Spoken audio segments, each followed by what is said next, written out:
আমি তো দেখছি যে পানিটা আপনার এখন 1 ইঞ্চি হয়েছে, রাস্তার উপর 2 ইঞ্চি হয়েছে, 4 ইঞ্চি হয়েছে, 8 ইঞ্চি হয়েছে। এই জিনিসগুলো তো ক্রমান্বয়ে আমাদের ইঞ্জিনিয়াররা দেখলো।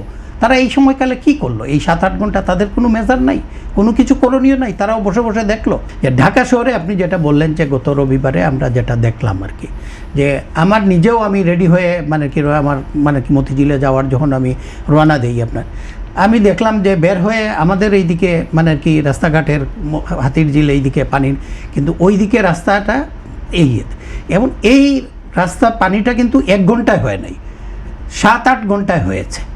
আমার প্রশ্নটা হলো, এই 7-8 ঘন্টা তো আমাদের এই রাস্তার একজন অভিভাবক আছেন, সিটি কর্পোরেশন আছে, আপনার ওয়াসা আছে, তারা এই 7-8 ঘন্টা করলো কি ব্যবস্থাটা নিল? বিনয়ের সাথে আমরা একটু তাদের কাছে জানতে চাই যে এই 7-8 ঘন্টা তারা কি করলো। বসুন্ধরা টিস্যু, অশুদ্ধতার বিরুদ্ধে 1 বিন্দুও ছাড় নয়। আমি তো দেখছি যে পানিটা আপনার এখন 1 ইঞ্চি হয়েছে, রাস্তার উপর 2 ইঞ্চি হয়েছে, 4 ইঞ্চি হয়েছে, 8 ইঞ্চি হয়েছে। এই জিনিসগুলো তো ক্রমান্বয়ে আমাদের ইঞ্জিনিয়াররা দেখলো। তারা এই সময়কালে কি করলো? এই 7-8 ঘন্টা তাদের কোনো মেজার নাই, কোনো কিছু করণীয় নাই, তারাও বসে বসে দেখলো।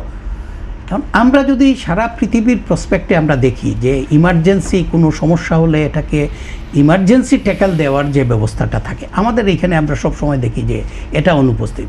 যখন আমাদের ইঞ্জিনিয়ারদের ঘুম ভাঙলো তখন মানুষ অলরেডি রাস্তায় এবং মানুষ পানির মধ্যে নিমজ্জিত।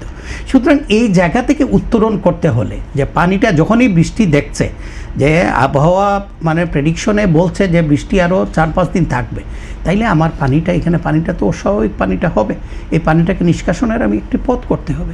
এইটা আমাদের এখানে ইঞ্জিনিয়াররা কেন করে না? আমি এটা আমার কাছে একটা $1 মিলিয়ন কোয়েশ্চন, যে কেন তারা এই জায়গাতে এটা করতে পারে না। সুতরাং ক্ষতি, অসম্ভব ক্ষতিটা আমাদের হয়েছে।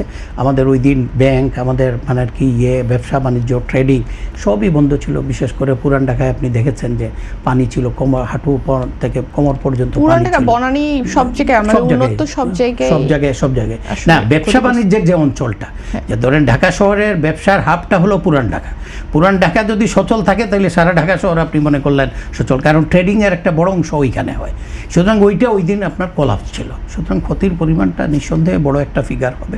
এবং এই জায়গা থেকে উত্তরণের আমি মনে করি যে আপনি যখনই দেখছেন 4-5 ঘন্টা বৃষ্টি কন্টিনিউ হচ্ছে, আপনার সিটি কর্পোরেশন আপনার এইখানে তার মেকানিজম, তাকে ভাবতে হবে এই পানিটা কীভাবে আমি সরায় রাস্তাকে চলাচলের উপযোগী। এই সুতরাং এই যোগাযোগ ব্যবস্থার উপর যদি আমরা জোর না দেই এবং যোগাযোগ ব্যবস্থাকে দ্রুত চলাচল উপযোগী যদি না করতে পারি, তাইলে বন্যার যে ক্ষতিটা হয়েছে পরে ওই ক্ষতিটাকে আরও বাড়তেই থাকবে।